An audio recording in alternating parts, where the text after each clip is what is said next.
This is the Whole Care Network.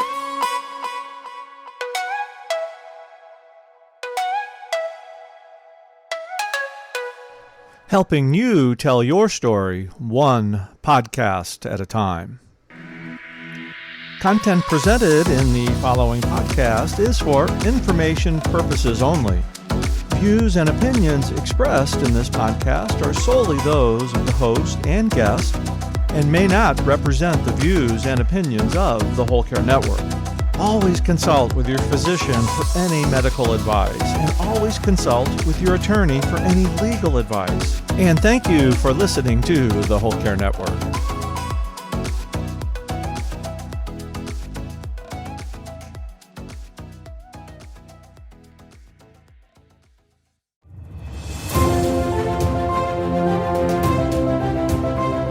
Hi, and welcome to this episode of The Caregiver's Dilemma. The Caregiver's Dilemma is dedicated to bringing awareness to the experience of caregivers from all walks of life, and to share valuable resources to make the caregiver's journey a little bit easier. Make sure to stay tuned to the end to get information and resources related to today's episode. Thanks for listening. Enjoy. Hello and welcome to this episode of The Caregiver's Dilemma. I'm your host, Amelia Borland, occupational therapist, owner and founder of Higher Standards Caregiver Training, and now very proud co-founder of the Whole Care Network University. I am really delighted to introduce y'all today to one of the founding experts at WCN University. This is Shay Domangue. Shay is an internal medicine PA and the founder of the Elder Care Hub. She's cared for literally thousands of patients and their families throughout her 12-plus year career.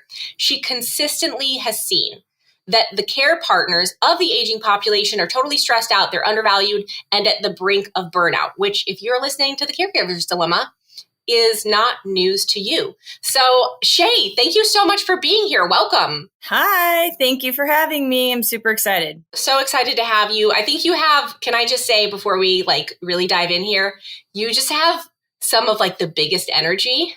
Thank you. Hopefully the audience can hear it over the audio here. I think it's impossible to miss out on. You just have the biggest personality and the biggest energy. And I think that's part of what makes you kind of a special educator in this space.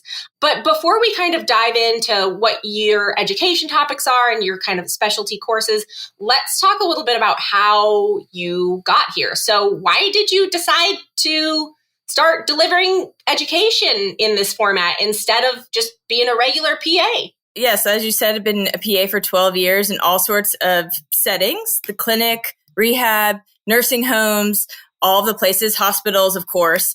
And I found that my most favorite part about treating patients was the educational component and breaking concepts that can be super difficult to understand down into a way that's easy to digest. And I found that most of the time in the hospital, I was actually talking to family members and caregivers. And I really genuinely connected with the caregivers, and I could explain things in a way that they were very grateful, and no one had ever explained things to them that way before. And I just had that idea and that fire in my tummy to get out of the clinic and really do my own thing and make this a more nationwide experience. Yeah, and I think that you and I have, even though we're from different professions in healthcare, I think you and I have kind of a similar experience and perspective in that the most important thing I have ever done as an occupational therapist is educate my patients and the people who care for them. But there's almost no time to really do that the way that you want to, right? Especially if you're a doctor or a PA. Can you talk a little bit more about that? Oh my gosh. I was pigeonholed into these 15-minute appointments. After finishing my stint in the hospital for 10 years, I had to do clinic, and you're seeing 20, 24 patients a day in 15-minute slots. And God forbid a problem comes up and it takes you longer than 15 minutes. You have this existential dilemma of, do you just blow this off and move on to the next patient? Or do you take the time and then you're late for every subsequent patient? You have to hear about it the rest of the day about how you're running behind. And I just felt like I wasn't able to use my skill set in a 15-minute block. Yeah. And it's really I think that's kind of the sad story of healthcare, right? Is we have providers who genuinely and desperately want to do a good job, who are trained to do an incredible job. And the constraints of how our healthcare system work basically dictate that you are constantly in an ethical dilemma of whether or not you can actually provide the care that you want to provide. And it sucks. Like, let's just be honest, it sucks for everyone. It absolutely sucks for everyone. And ultimately, all of us are answering to the insurance companies, the patients, the providers, everyone. So we're all just kind of working for this. For what reason? When we all go into it with good hearts and souls, with caring spirits, with a lot of empathy, and over time, you just sort of get hardened. And I feel like you and I came out of school right around the same time. And after 10 plus years of doing that, you're like, there's got to be a better way.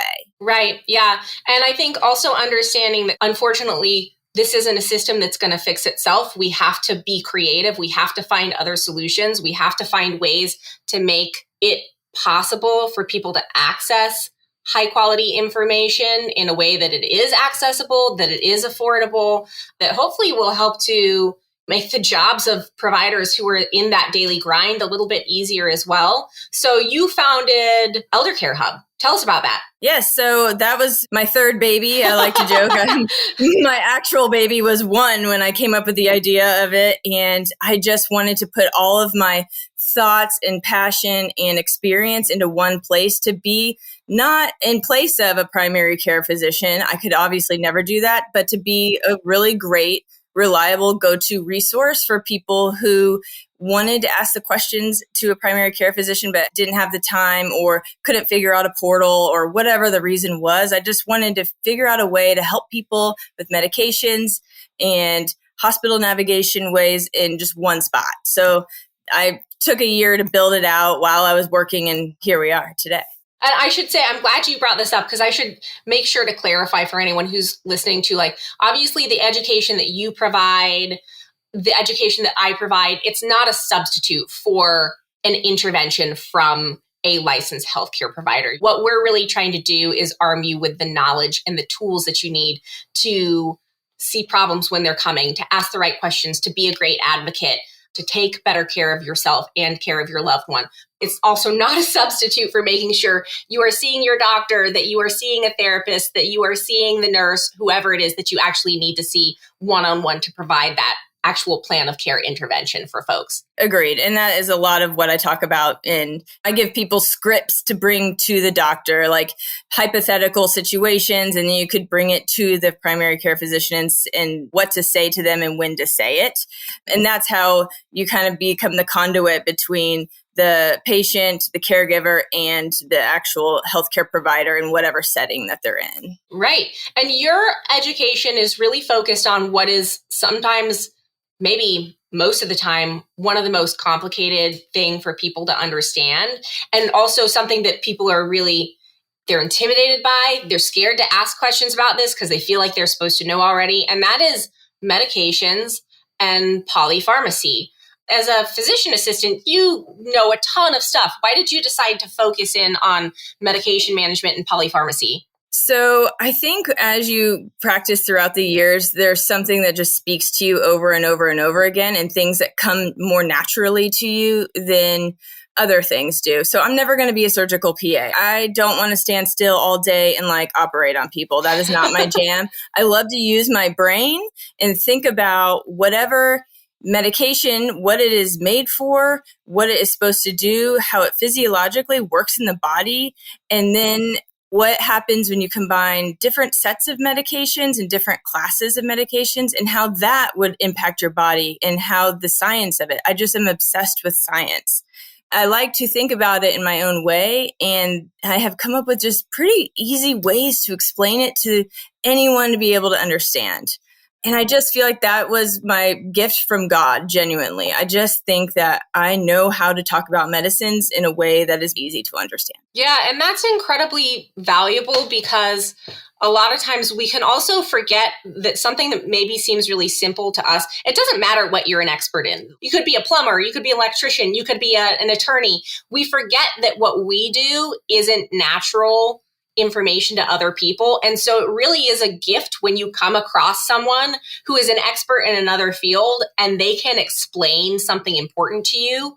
in a way that you can actually bring value and information away from. And that is, I think, particularly important when we are talking about something as powerful as one, healthcare, but two, medication and polypharmacy. Would you kind of define what polypharmacy is? Because that's a term that we just throw around, but not everyone necessarily knows what that is. So would you kind of explain that a little? Yes, ma'am. So traditionally, polypharmacy is considered 5 or more medications, supplements, vitamins on a person's med list. So poly meaning multiple, pharmacy, pills. So multiple pills on a patient's list that they're consuming every day on a daily basis.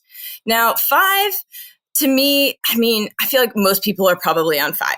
So I try and go for 10. And that is where I really draw my line, because a lot of people will take a multivitamin, a couple blood pressure pills, a couple diabetes pills. If you get beyond that, that's where everything starts cross-interacting and side effects and multiple areas of the brain firing at once. And that's where I find that the most problems are, when you end up with 10 pills, vitamins, supplements all throughout the day. What can be some of the risks or unanticipated side effects of being on so many medications at once? So the main ones that I see most frequently are hospital stays. And the reason why they're ending up in the hospital is because they're falling due to side effects, because of the way the medications interact in the brain. Also, recurrent urinary tract infections, again, due to side effects, because certain medicines make you have urinary retention, and so you get UTIs, and those infections land you in the hospital. A lot of times also the falls lead to hip fractures, and then all of a sudden you're not dealing with 2 or 3 meds that you're trying to get the patient off of. You're dealing with now a fall and a broken bone and a rehab stay after that. So it's not necessarily just the pills that are the problem. It's the aftermath of what happens when you're on all of these pills. Yeah, a lot of times when I'm trying to educate on why, say, recovery from a broken hip is so difficult for people, or recovery from any kind of injury, it's not just that one thing, right? It's what ultimately leads to a cascade of medical events that result from this one initial event or a couple of things that add up to cause that event. And then before we know it, the body is a really complex system of things that interact. And when one thing is thrown off balance, it causes everything to kind of spiral off balance. And so anything that we can do to prevent that initial event from occurring, for example, like that fall, that broken hip, that head injury, whatever it is, the better we can prevent those harms from happening in the first place, and the better long-term healthcare outcomes we actually see. And beyond that, because really it's not just about, we talk about healthcare outcomes, that's meaningful to us. But what is really meaningful is people's health, their wellness, and their quality of life. That's my favorite part. I love the quality of life transformation. If I have someone go through my course for 12 weeks and I see the caregiver and everything at the end, and then the caregiver herself has started a weight loss program and lost 20 pounds because she can finally walk without worrying about her mom falling by her side, or they're finally going out to eat together as a family because their mom's not running to the bathroom every 5 minutes from side effects from pills. It's that quality of life transformation that is my most favorite part of this whole thing. Yeah, and that's really what it's all about. It's not just about living longer. It's not about having less disease or less whatever. It's about being able to live the life that you want to live for as long as possible with the people that you love. And that's really what it all is supposed to come down to. 1000% agree. And not spending all your quality time with your mom off work at a freaking doctor's office, getting more prescriptions for more things, waiting in line at pharmacies, being angry with the insurance company on hold, trying to get different things approved.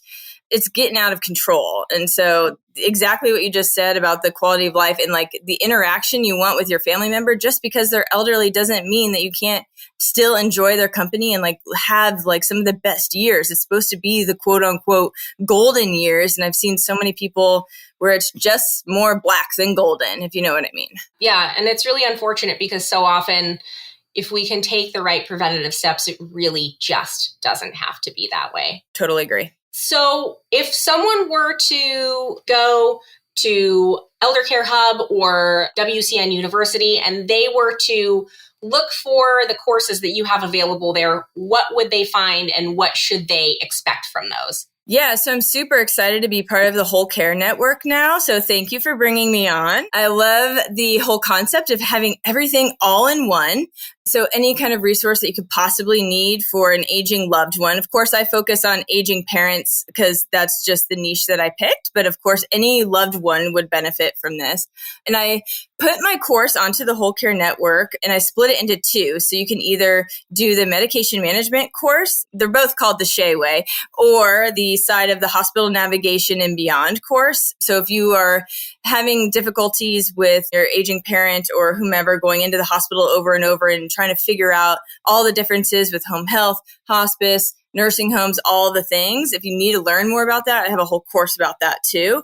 And the exciting thing is about the Whole Care Network that if you are listening to this kind of in real-ish time and it's February, I have a discount code, the 20 off Shay, I think it's what it is. Yes. So if you click that in onto your checkout page, then you can get the either course or both for 20% off, which is super cool for this launch month.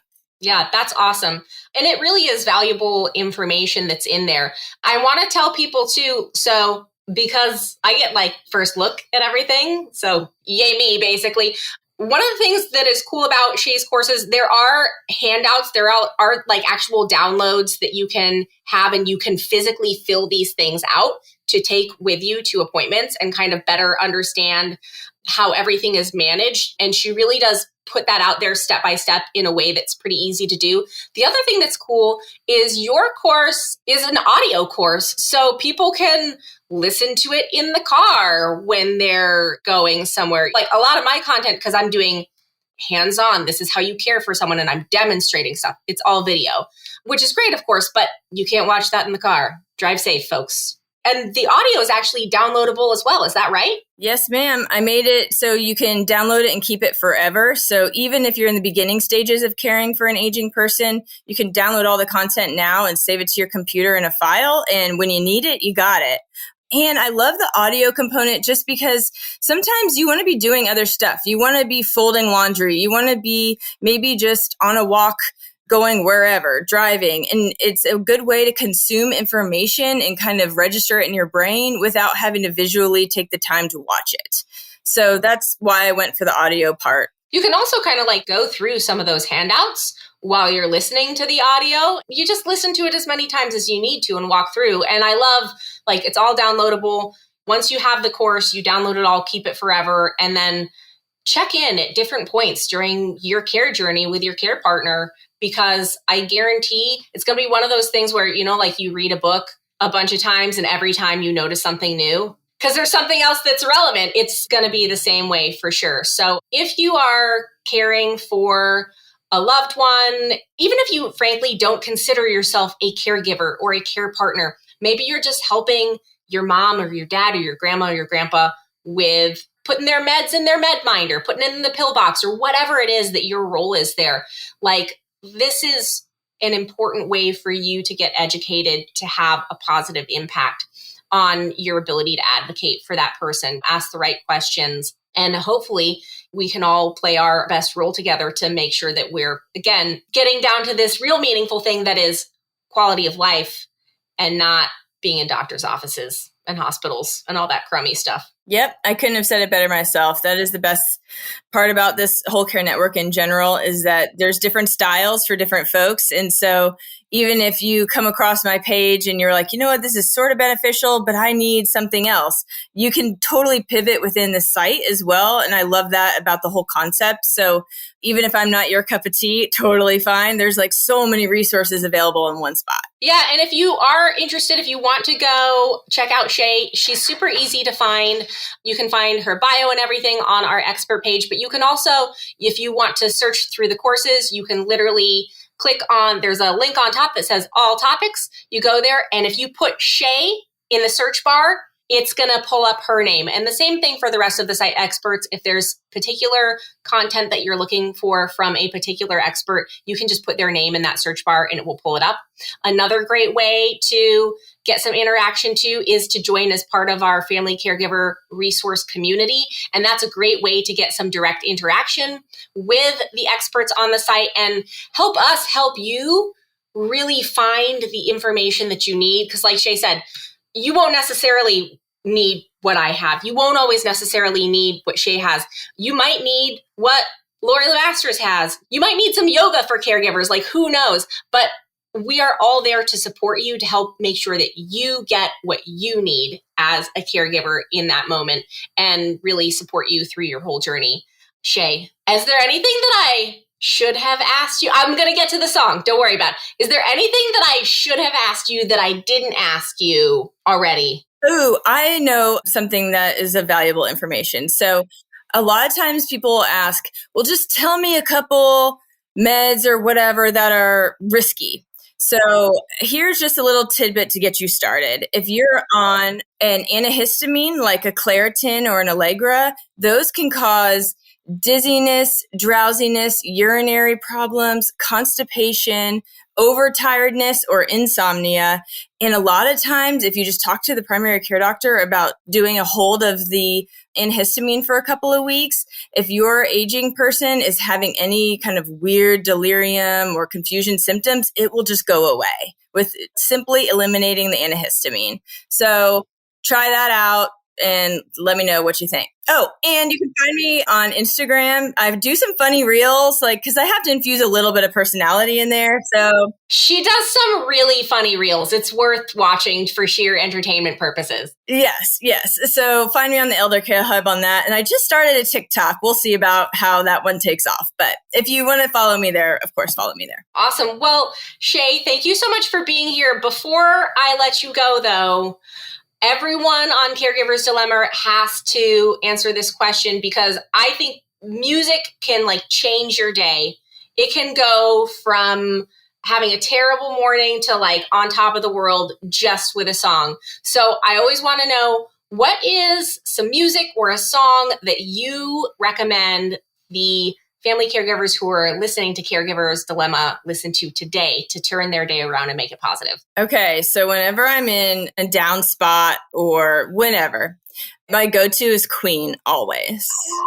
I was literally just playing, what did I play for my kids the other day? I can't remember. Bohemian Rhapsody or Apple Bottom Jeans Make the World Go Round or whatever that one was. I just love all things Queen. I labored with my kids to Queen. I just love Queen. That is amazing. That is a great recommendation. And I think that really there's a Queen song out there for everyone. Exactly. That's what I'm saying. Even if you need the Adam Lambert version, whatever, you need the theatrics, you're good.